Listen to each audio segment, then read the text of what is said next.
கோயில் முனியப்பன் வந்துட்டார் என் வாழ்க்கையில்.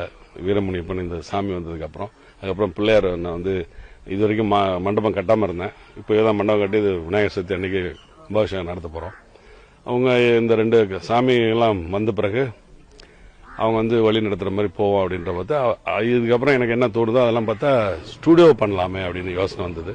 அந்த ஸ்டூடியோ ஏன் அப்படி யோசனை வந்ததுன்னா, இங்கே தான் 130 படங்களுக்கு மேலே எடுக்கப்பட்ட மாடர்ன் தியேட்டர்ஸ் இருந்த ஊர் அது. இப்போ சினிமாவை சேலத்தை யாருமே திரும்பி பார்க்கறதே இல்லை. பொதுவாக பார்த்தா கோயம்புத்தூர்லேருந்து நிறைய பேர் வந்து கோயம்புத்தூர் டைரக்டராக இருக்காங்க. மதுரையில் வந்து நிறைய பேர் இதை விட நிறைய டைரக்டர்ஸ் இருக்காங்க. சேலத்துலேருந்து பார்த்தீங்கன்னா ரொம்ப சொற்பமாக தான் இருக்காங்க. நடிகர்னு எடுத்துக்கிட்டிங்கன்னா என்னை செலக்டிவாக பண்ணிங்கன்னா சரவணன் அப்புறமேட்டு யோசிச்சிங்கன்னா இன்னும் கம்மியாக இருக்கும், ரொம்ப ரேராக இருக்கும்.